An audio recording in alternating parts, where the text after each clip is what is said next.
was born here in L.A. Grew up in East L.A. My parents were born in East L.A. Gerardo, who's the member who's passed away, I met him in junior high. We became friends because we both had a fascination of all things Jesus Christ superstar. I was born in Dublin, moved to London in the 70s, came to America just as punk rock was starting.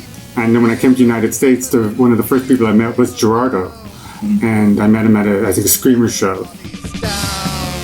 My family also thought I was crazy because I bought a stereo that was modular. I had a receiver and it had a microphone out and a headphone plug. So I got a guitar cord, plugged the microphone into the headphones, and started playing, making noise with that. And people would walk by the house and look really oddly at the house because this weird feedback noise thing was always coming out of my house. It was a rough time in East L.A., late 70s. There was lots of gangs going on. You had to be careful and you had to watch out for cops because their first instinct was to pull a shotgun on you. But I wasn't scared. It was normal. Oh, this is the way things are. At that point in time, I didn't know, I hadn't been told that I shouldn't go to East LA. I didn't have that barrier, and I didn't relate to white America, especially not Burbank. I started hanging out in East LA with Michael and Gerardo. Gerardo was having an affair with a teacher at our high school, and she introduced us to Lou Reed and the Velvet Underground. I was going to an art school in East Ham in England, and so when I got to America, old friends would send me tapes, Ultravox and Sex Pistols. Then I met somebody who was friends with Genesis Peorage and knew about The Mask, and so then I started looking for clubs in LA, and I was more drawn to electronic versions of punk. Gerardo met up, I guess, with Robert and Jesse, and then he invited me over to meet them. We had an electronica band. Yeah, we were the Snappers. It was we had two guys from Nervous Gender. We had two keyboard players, and I played drums, and Robert played guitar. And we used to do the bass on a synthesizer. And then the other guy used to just make a bunch of wild noise. And it was interesting stuff, but Jesse was so annoyed by what we were trying to do that he made sure that we self-destructed. We were trying to do the Snappers, that wasn't working. And Gerardo met Edward. Yeah, and it was at the night of the Snappers show that Gerardo was complaining about how he hated the band and he wanted to do something totally different. So while they were trying to set up, he's like, after the show, I want nothing to do with this band, let's start a different band. And then Mike was standing next to him. He said, okay, so this is 3 of us, now we get another 4th one. It was Edward that came up to me I think we were at Bases Hall. It was an event. I think Avengers and the Mutants were playing, and he asked me if I wanted to be in a band. I didn't know anybody, so they asked me if I wanted to be in a band, and I said yeah. And they said it was Nervous Gender, and that was it. There were 3 pretty remarkable men. I think when the name came up, it just seemed so natural for us. Yeah, it just seemed like a natural fit.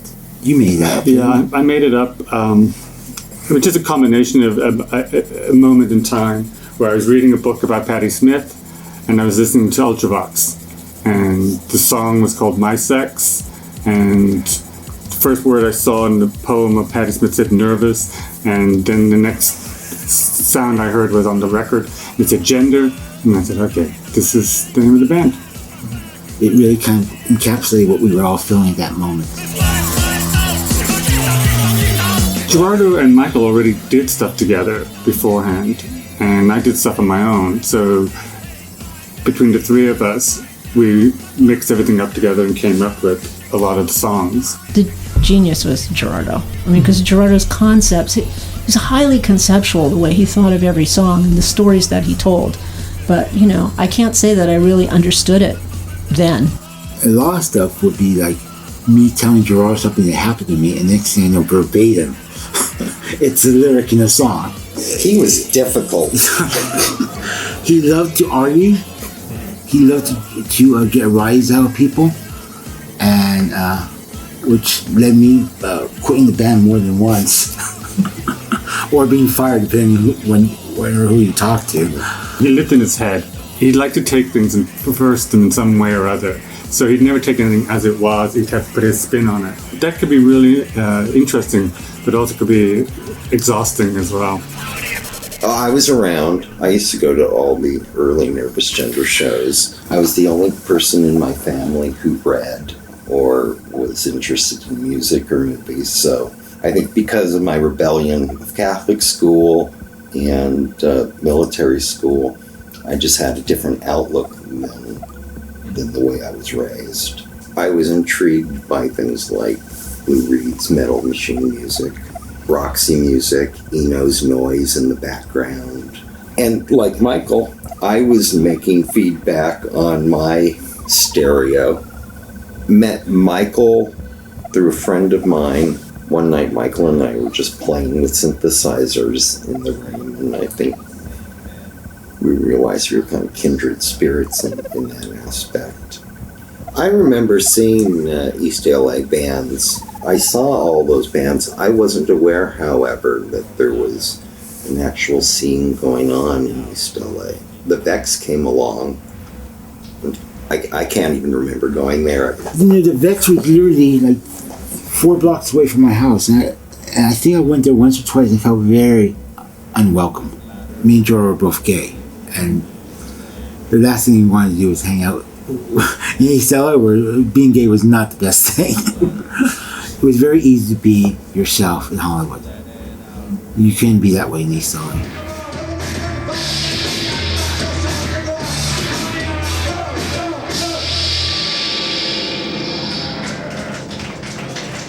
When we started Nervous Gender, I think most of us thought we would do maybe 5 shows, and that's as much as people would tolerate. And we were very surprised that we got such a good response, because there was no reference point for us to say, well, somebody else has done it just like this, and that worked. I had recently come from my stint as a lesbian separatist, so when I you know, so it kind of works. Nervous gender, lesbian separatism, the two just blend. Well, the lyrics were pretty misogynist. I mean, they didn't hate women, they just kind of championed other things. Right. They didn't champion, you know. Women's It was rights. not really a feminist band, Nervous Gender. Queerer than just about anything.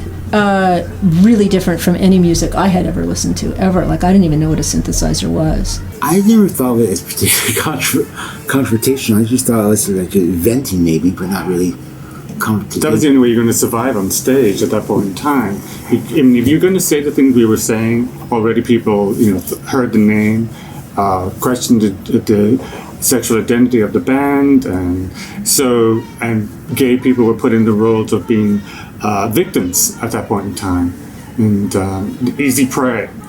So from the beginning, we're like, no, we're not going to be easy prey for anybody. I had a really good time in the band. It's not like I didn't have fun. It's not like, I was being an uppity feminist in that band. I was going right along with it, man. I was taping myself up, and we put our outfits together and had a pretty great time. San Francisco was much more open to what was happening in industrial music or art damage. LA wasn't quite as open. And it was actually in San Francisco that we got a bigger audience and the opportunity to record. We couldn't get that in LA. The funniest shows, though, was San Diego. Oh, it was some bar in like the downtown area. Somebody said, "Oh, come on down." We're like, okay, we'll do it. We get there, there's nobody there except the waitresses and the owner and a few drunk people. And we did one song, and the waitresses all got together and put their tips together to get us to leave. I remember $75, and that was more than we got paid when we did a whole set. At the time, people were so unused to synthesizers that they couldn't hear the melodies that were in the music. Nowadays, you can hear it because people have gotten used to that sound. They've tuned their ears now that they can hear the melodies. I mean, there were points when people would say to me, you guys just make it up as you go along. You never practice, do you? They would only hear it as pure noise. And compared to what people are now doing as noise, we were like, we were doing 70s. Yeah. We'd go up to do shows in San Francisco, and in the audience was Sven and his mother, who just got over from Germany. So he was like running around with this like toy gun, pretending to shoot everybody. But the show was pretty bad. I mean, we didn't do very well. And so Gerardo was like at the end of the set screaming, you know, this kid's the only one that got the right idea. We should be shot. This is the worst performance, you know. And then when we said we're going back to LA, she said, oh, can you give me a ride back? So she moved in with me for a while, and then she moved in with our manager. And so Sven would always be there when we would be rehearsing. And I think Nicky Beat had an old drum kit, and it was in the room, and he just started bashing it one day as we were going through the set. And we said, okay, you want to be in the band? You're here all the time. I mean, his musical ability wasn't any less than ours. It really wasn't. I mean, when we started, even to today, it wasn't about being musicians. So sometimes he would cry on stage, and we're like, please don't do that. You're going too fast! And then one day they found his mother got in trouble for something, and they deported them both back to Germany. That's how we got out of the band then? Yeah.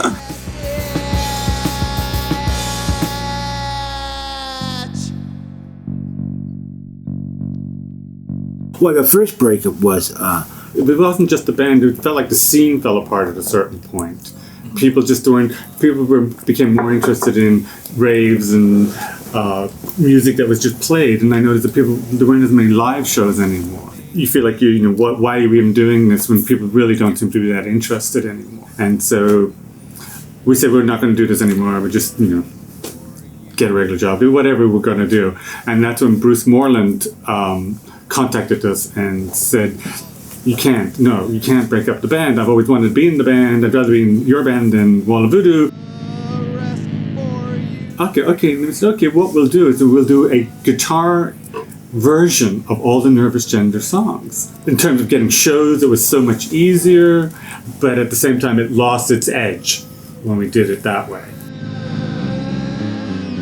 Gerard was getting more sick, and he had developed AIDS, and he needed something to focus his life on. So me and Joe got together with him, and we started doing Nervous Gender stuff again. Mainly it's to keep him occupied. I'm not sure you can call them fun, but they were interesting shows. Yeah. I actually enjoyed that period. I was having fun in a weird way. Yeah, we were the leaner, meaner, Nervous Gender, and we were just playing with the new technology of like MIDI. When Gerardo died, the band, it was 16 years until we got together again. Gerardo, after he died, left his archive to me, and it was tons of photos and tapes and video and flyers, and I just figured, let's put a historic site up and then just kind of leave it at that. Mm-hmm. And then it was like, well, we've got all these tapes, started listening to them. So yeah, it was really started to archive the history of the band. And then we started talking, and it was like, well, we're doing these archival tapes. I wonder what it would sound like if we did some new stuff. So when we came back the final time with the three of us, we wanted to go back more to the very beginning, where it was noise and rhythm.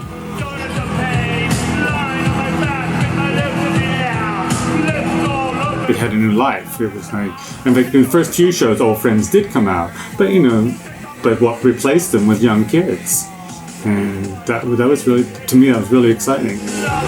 People who are putting on these shows, they're not doing it for money. I mean, they're covering their bases too.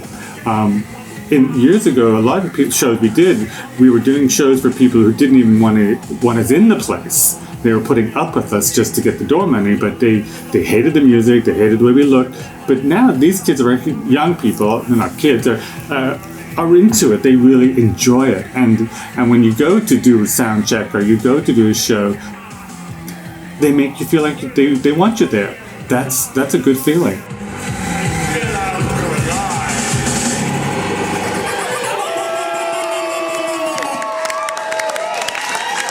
I hate to say it, but I think if Gerardo was still alive, we wouldn't be doing Nervous Gender because it would just be too difficult. I remember saying years ago when someone asked about how was your rehearsal, I said they were more like therapy sessions. Because they were. Screaming out. 10 minutes of playing and 45 minutes of screaming. Well, that's how one reviewer, described a Nervous Gender show, that show at the Whiskey, that it was all these people on stage trying to work out their personal therapy. And I wouldn't say that was pretty accurate in many ways, you know. I mean, the person meant it as a put down, but, you know, it really was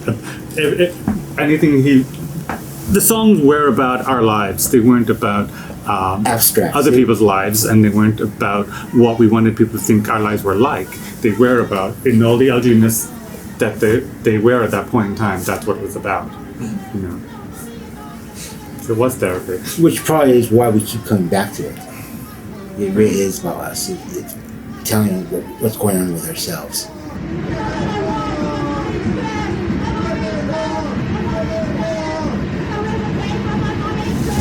Don't know what to do, I'm a failure.